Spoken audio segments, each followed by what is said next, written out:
For over 100 years, building a world-class car meant mastering the same mechanical formula, but that century-old blueprint is breaking down in real time. Historically, the automotive industry operated on a strict, predictable hierarchy. Different corners of the globe owned very specific, unchallenged territories in the minds of drivers. If you wanted top-tier mechanical engineering and undisputed luxury pedigree, you looked to Germany. Brands like Mercedes and BMW spent decades perfecting engines and transmissions. If your priority was long-lasting, bulletproof reliability that could perform anywhere in the world, the crown went to Japan and companies like Toyota. And for raw manufacturing power and immense scale, the American assembly line set the standard for churning out vehicles by the millions. Generations of success built incredible reputations for these legacy brands. But that long reign also built a dangerous assumption, a belief that their positions at the top of the automotive food chain were permanently secured. Today, those legacy giants are losing ground in markets they used to control completely. Brands that barely existed 10 years ago, names like BYD, NIO, and Xiaomi, are rapidly taking market share on a global scale. The immediate reaction from many observers is to write off this expansion as an accounting trick. The common explanation points to lower labor costs or heavy government subsidies, artificially propping up these new competitors. While financial support and different labor markets exist, they are secondary factors. They are symptoms of the expansion, not the cause. Leaning on the cheap labor excuse acts as a blindfold. It prevents legacy automakers from seeing that these new competitors have actually mastered an entirely new set of rules for global manufacturing. To see how they did, we have to look at the Chinese technology landscape a decade ago. Investors poured billions of dollars into hundreds of local EV startups, creating an intensely crowded, cash-rich battleground. Surviving that market required extreme tactics. Startups slashed prices aggressively, pushed out new product launches at a breakneck pace, and operated under constant, brutal pressure to iterate their hardware. Most of those companies did not make it. The market purged the weak through a wave of bankruptcies and acquisitions, leaving only a few highly adaptable organizations standing. The scale of this market is staggering, millions of new car buyers every year. And these younger consumers are incredibly demanding, viewing vehicles as rapidly evolving technology rather than static pieces of machinery. The brands now expanding overseas are not well-funded lottery winners.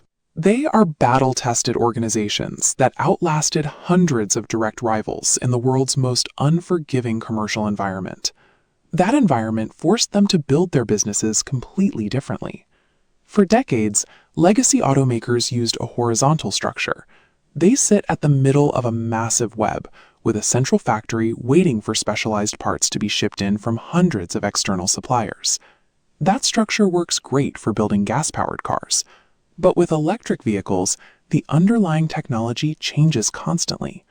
When a legacy automaker wants to update a system, they have to wait for multiple outside suppliers to adapt, creating massive delays across the entire production line. Chinese manufacturers like BYD abandoned that web in favor of vertical integration. Instead of waiting on partners, they build many of their critical components themselves, stacking battery production, software development, and final assembly under one unified roof. Because they control the hardware and the code directly, they don't have to wait.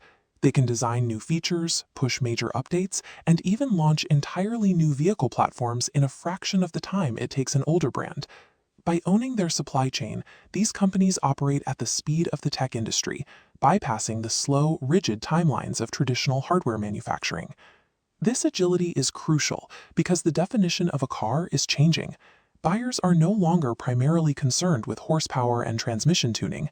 They are looking for software ecosystems, smart connectivity, and constant over-the-air improvements. We have seen this exact transition before. Nokia dominated the mobile market by building incredibly durable, reliable hardware, but they lost their empire because they didn't realize the mobile phone had evolved into a software platform. That exact dynamic is playing out again on the road. Tech giants from outside the traditional auto sector are recognizing the shift and jumping directly into the market. When a smartphone manufacturer like Xiaomi released the SU7, they didn't approach it like a traditional car. They designed it strictly as a high-speed digital device meant to sync flawlessly with the driver's existing digital life. The modern electric vehicle is a computer problem, not a mechanical problem, and in the minds of today's consumers, that makes a full century of combustion engine engineering nearly obsolete. None of this means the old guard is finished. Legacy automakers still command massive global brand loyalty, vast dealership networks, and physical infrastructure that took decades to build. But those assets also act as massive anchors. Their corporate cultures, supply contracts, and factory layouts were all hyper-optimized for the slow, predictable rhythms of the gasoline era. Retraining a massive global workforce and retooling a fragmented supply chain to match the rapid, smartphone-like release cycles of vertically integrated startups is an incredibly difficult process. The real threat facing legacy giants is not a lack of capital or engineering talent.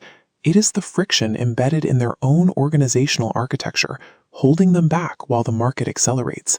For the entire 20th century, the global manufacturing race was decided by a single metric. The companies that built the most efficient systems won the market. Today, efficiency is just the baseline requirement. The new metric for global dominance is speed, the absolute rate at which a company can adapt its technology and get it into the hands of a driver. This technological momentum is locked in. The timeline from initial design to mass production is shrinking every single year, and that pace cannot be paused for traditional companies to catch up. 100 years of historical success offers zero protection in a landscape where the fastest coders defeat the best mechanics.